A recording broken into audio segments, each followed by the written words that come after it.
Bismillahirrahmanirrahim. Assalamualaikum warahmatullahi wabarakatuh. Kami dari kelompok 5 akan mempresentasikan materi tentang aspek-aspek perkembangan fisik dan intelijensi anak serta implikasi pada penyelenggaraan pembelajaran pada mata kuliah Psikologi Perkembangan Anak yang diampu oleh Ibu Nurul Fajriah, SPD, MPD. Adapun anggota dari kelompok 5 yaitu saya sendiri, Natasha Kamila dengan NPM 205060199, Riviani Sofaria dengan NPM 205060212, dan Zahra Aiko Fauzia Zohari dengan NPM 205060213. Baik, yang pertama ada perkembangan fisik. Perkembangan fisik adalah pertumbuhan dan perubahan yang terjadi pada tubuh seseorang. Perubahan yang paling jelas adalah perubahan pada bentuk dan ukuran tubuh seseorang. Perkembangan fisik anak sekolah dasar adalah perubahan fisik atau pertumbuhan biologi yang dialami oleh anak sekolah dasar, yakni umur 6-12 tahun. Menurut Seifert dan Hoffnung 1994, perkembangan fisik meliputi perubahan-perubahan dalam tubuh, seperti pertumbuhan otak, sistem syaraf, organ-organ indrawi, pertambahan tinggi dan berat badan, hormon, dan perubahan-perubahan cara-cara individu dalam menggunakan tubuhnya, serta perubahan dalam kemampuan fisik. Selanjutnya ada karakteristik perkembangan fisik anak usia SD. Karakteristik perkembangan fisik anak SD lebih difokuskan pada 1. Tinggi dan berat badan, 2. Proporsi tubuh, 3. Otak. Desmita 2009-74 mengemukakan bahwa selama masa akhir anak-anak, tinggi bertambah sekitar 5-6% dan berat bertambah sekitar 10% per tahun. Yang kedua ada aspek-aspek perkembangan fisik anak.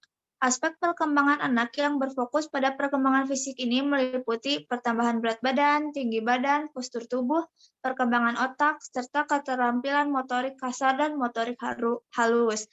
Perkembangan motorik kasar ditandai dengan aktifnya anak bergerak, melompat, dan berlarian, terutama di usia 4-5 tahun. Sementara itu, motorik halus adalah kemampuan yang berhubungan dengan keterampilan fisik yang melibatkan otot kecil dan koordinasi mata tangan.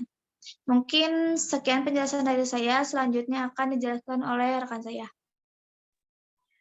Baik, selanjutnya Kuhlen dan Thomson mengemukakan bahwa perkembangan fisik individu itu meliputi 4 aspek. Yang pertama, sistem syaraf. Sistem syaraf ini yang sangat mempengaruhi perkembangan kecerdasan dan emosi. Yang kedua, otot-otot. Otot-otot mempengaruhi perkembangan kekuatan dan kemampuan motorik. Yang ketiga, kelenjar endokrin. Kelenjar endokrin yaitu yang menyebabkan munculnya pola-pola tingkah laku baru. Dan yang terakhir, struktur fisik atau tubuh yang meliputi tinggi badan, berat badan, dan proporsi tubuh. Kemudian selanjutnya ada perkembangan intelijensi. Istilah intelijensi diartikan sebagai kecakapan, kemampuan, dan kepandaian seseorang yang terdapat dalam diri manusia.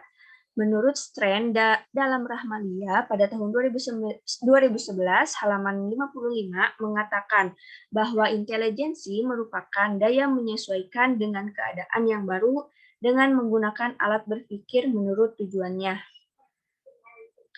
Secara umum, intelijensi merupakan kemampuan untuk berpikir abstrak, kemampuan untuk menangkap materi dalam belajar, dan juga mampu menyesuaikan diri berhubungan dalam situasi-situasi baru.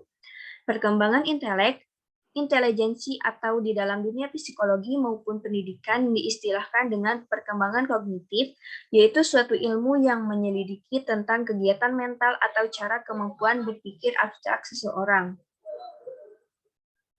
Pada proses pendidikan di sekolah, intelijensi diyakini sebagai unsur penting yang sangat menentukan keberhasilan belajar peserta didik. Intelijensi merupakan salah satu aspek perbedaan individual yang perlu dicermati, karena setiap peserta didik memiliki intelijensi yang berbeda. Ada anak yang memiliki intelijensi yang tinggi, sedang, dan rendah. Materi selanjutnya akan dijelaskan oleh Zahra Aiko. Selanjutnya ada aspek-aspek perkembangan inteligensi. Nah, di sini ada satu, logikal matematikal.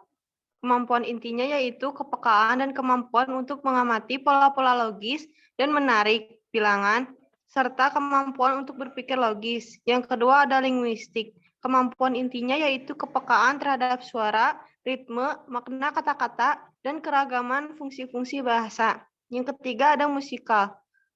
Kemampuan intinya yaitu kemampuan untuk menghasilkan dan mengapresiasikan ritme. Yang selanjutnya ada spatial. Kemampuan intinya yaitu kemampuan untuk mengekspresikan dunia ruang visual secara akurat. Selanjutnya ada bodily kinesthetic. Kemampuan intinya yaitu kemampuan untuk mengontrol gerakan tubuh dan menangani objek-objek secara terampil. Selanjutnya ada interpersonal. Kemampuan intinya yaitu kemampuan untuk mengamati dan merespon suara hati dan motivasi orang lain. Selanjutnya ada interpersonal.